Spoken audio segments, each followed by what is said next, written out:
क्या है, विषय का ज्ञान तो आप लोग सभी लोगों के पास है, कहीं तो सुविधा नहीं है, लेकिन उसमें अपने विषय को इस पद्धति में कैसे समाहित करना है। तो अभी क्या है, थोड़ा सा प्रोसेस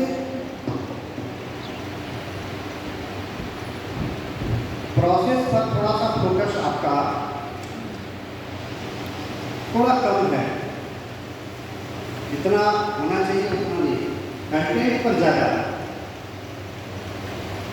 क्योंकि ऑब्जर्वेशन में समझ में आया, ध्यान में आया, आप सभी बंधुगण अधिक से अधिक कंटेंट कैसे दे सकते हैं कक्षा कक्ष में, इस पर ज़्यादा फोकस आपने किया।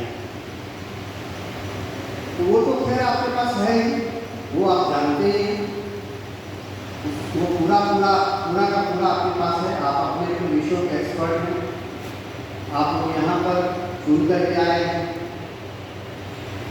तो यहाँ पर उनको उस पद्धति में विषय को कैसे ढालना, ये मुख्य रूप से इस पर फोकस कर रहा है।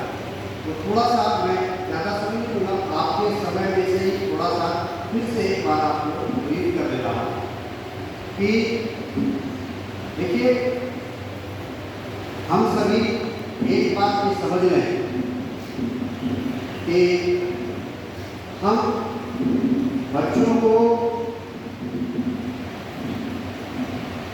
पढ़ने का वातावरण दे रहे हैं, उनके लिए उचित वातावरण तैयार कर रहे हैं, क्योंकि बच्चों के अंदर सारी प्रतिभाएं हैं। कल मैंने उदाहरण दिया था,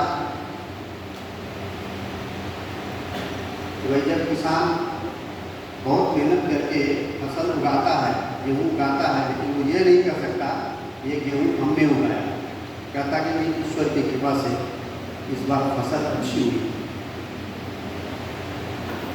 तो स्वामी विवेकानंद ने यही कहा कि एवरी नॉलेज इनसाइड, है ना, और एजुकेशन क्या है, एजुकेशन मैनिफेस्टेशन। हम शिक्षा, सभी एजुकेशन बच्चों के अंदर है, ये ज्ञान बच्चों के अंदर है, हम उसका केवल प्रस्फुटन करें। तो कुछ चीज़ें जो हम तैयारी करते समय या प्लान बनाते समय ध्यान रखेंगे, उस पर अभी चर्चा करेंगे। तो before going to the class, what we have to do, सबसे पहले किन किन चीज़ों का विचार करेंगे। सबसे पहला शब्द आता है व्हाट, है ना। व्हाट मतलब क्या, क्या क्या चाहिए, क्या क्या करना चाहिए। तो हम क्या करने जा रहे हैं, उसके लिए क्या क्या हमारे पास चाहिए, क्या हमको करना है, उस पर थोड़ा सा विचार करना है। क्या मतलब, क्या हमारा कंटेंट क्या होगा।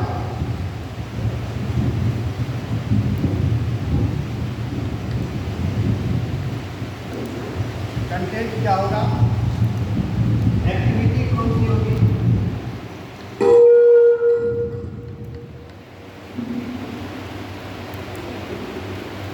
फिर हम किन किन शिक्षण सहायक सामग्रियों का, है ना, इन अधिगम सामग्री का उपयोग करेंगे।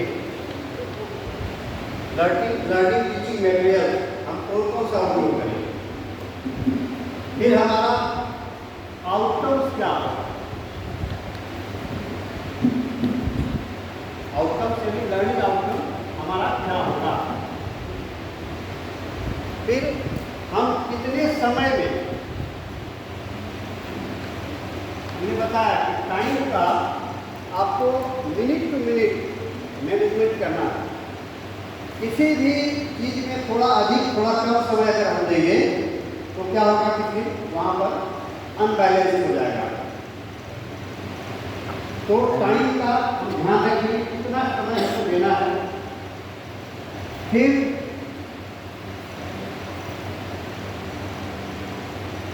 जब हम कंटेंट ट्रांसफर करने के लिए जा रहे हैं, उसके की पॉइंट्स क्या क्या होंगे, इसको नोट करना। ये सभी लेसन प्लान बनाते समय हम लोग को विचार करना है कि हमारा की पॉइंट्स क्या होगा। उसके बाद हम किन बातों को उसमें इंटीग्रेट करेंगे, यानी एरिया ऑफ इंटीग्रेशन क्या है।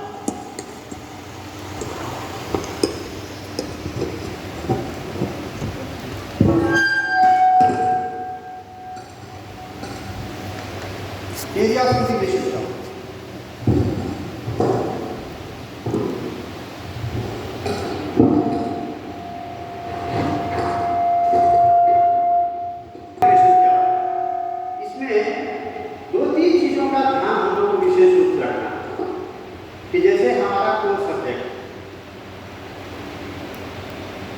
जो 5 आधारभूत विषय विद्या भारती ने पंचकोशीय विकास की अवधारणा को लेकर के दिया है, जिसको आज नई शिक्षा नीति में भारत सरकार ने भी अपनाया है।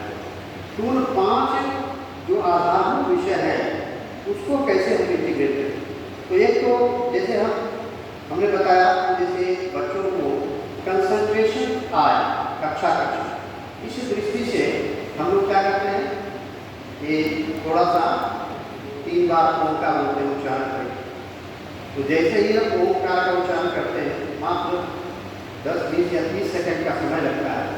उन 30 सेकंड में क्या होता है कि हमारा एक और सब्जेक्ट है योग शिक्षा, वो इंटीग्रेट हो जाता है ना। और जहाँ तक मेडिटेशन की बात है, तो कहा है कि मेडिटेशन जो है वो उसका कनेक्शन जो है वो फोकस एंड कंसंट्रेशन से, it is nothing about spiritualisation, वो इसका आध्यात्मिकता से ज़्यादा संबंध फोकस और कंसंट्रेशन है। और कोई भी बालक जब ज्ञानार्जन की प्रक्रिया में तैयार होता है, प्रारंभ करता है, ज्ञानार्जन की प्रक्रिया का प्रारंभ करता है, उस समय उसके लिए जो सबसे इम्पोर्टेंट होता है वो होता है फोकस एंड कंसंट्रेशन। आप जो पढ़ाने जा रहे हैं, बच्चे उस पर फोकस कर रहे हैं, उसके अंदर एकाग्रता है। तो हम इस प्रकार से कोर सब्जेक्ट का इंटीग्रेशन कर सकते हैं। दूसरी बात कि कुछ ऐसी बातें पढ़ाते समय हम बच्चों को बताएंगे जिसमें अपना आचरण, अपना व्यवहार, ईमानदारी, है ना, जो चीज़ें हम डेढ़ प्रसंग के माध्यम से या अन्य विषयों के माध्यम से बातों तक ले जाते हैं। नैतिक नैतिकता क्या है ना, तो उसको भी हम लोग कहीं ना कहीं अपने विषय के साथ इंटीग्रेट करते हैं। तो ये विषय है कि एरिया ऑफ इंटीग्रेशन हमारा क्या है। इसमें मूल रूप से फोकस करना है कोर सब्जेक्ट, विद्या भारती के जो आधारभूत विषय है ना, योग शिक्षा, शारीरिक शिक्षा, संगीत शिक्षा, संस्कृत शिक्षा और नैतिक और आध्यात्मिक शिक्षा, इन विषयों का इसमें। और दूसरा Indian knowledge system, Indian knowledge system को भी हमको इंटीग्रेट करना है। तो ये 2 चीज़ एरिया ऑफ इंटीग्रेशन में मुख्य रूप से हमको इस पर फोकस करना है। इसके बाद बाकी सारी चीज़ें हैं, बाकी सारी चीज़ें अदर सब्जेक्ट के साथ इंटीग्रेशन कर सकते हैं। जैसे आप कोई फिजिकल के टीचर और मैदान में फिजिकल पढ़ा रहे हैं, और फिजिकल पढ़ा रहे हैं तो लंबी कूद और ऊंची कूद पढ़ा रहे हैं। उसमें क्या है कि जैसे बच्चे को हाथ में टेप दिया और उसका मेजरमेंट करने के लिए कहा, तो उसके साथ मैथमेटिक्स इंटीग्रेट हो गए। फिर यदि वो बताते हैं कि भाई आप किस एंगल से, आपके एंगल ऑफ प्रोजेक्शन क्या होगा जिससे कि आप अधिक से अधिक लंबी दूरी तय कर सकते, तो फिर वो फिजिक्स में आ जाए। आपका जो छलांग लगाने की जो ये होगा, आपका पाथ होगा वो सर्कुलर होगा, एपिबॉलिक होगा, पैराबोलिक होगा, है ना, ये फिजिक्स हो गया। तो अब एक साथ हम पढ़ा रहे हैं कहाँ, मैदान में हम फिजिकल पढ़ा रहे हैं, बच्चों को लंबी कूद और ऊंची कूद पढ़ा रहे हैं, लेकिन साथ साथ में हमने 2 सब्जेक्ट को इंटीग्रेट किया, फिजिक्स को भी इंटीग्रेट किया और मैथमेटिक्स को भी इंटीग्रेट। ऐसे अन्य चीज़ों भी बता सकते हैं, अन्य बातें भी उसमें जोड़ सकते हैं, भारतीय जन परंपरा को भी जोड़ सकते हैं। जैसे फुटबॉल खिलाने को कहेंगे, स्वामी विवेकानंद ने क्या कहा था कि भाई अगर हम गीता अगर होना चाहिए तो मैदान में फुटबॉल नहीं खेलना चाहिए, तभी इस देश के भावी भविष्य का निर्माण हो। तो हम कहते हैं भाई गीता बाद में पढ़ना, पहले मैदान में जाकर फुटबॉल खेलो, अपनी मांसपेशियों को मजबूत करो, तभी एक अच्छे एक उज्जवल भारत का निर्माण हो, एक सशक्त भारत का निर्माण हो। तो ऐसी कई सारी चीज़ें हैं जिसको हम इंग्लिश में, तो ये तो हो गया व्हाट। अब दूसरा है कि हाउ मच, कितना।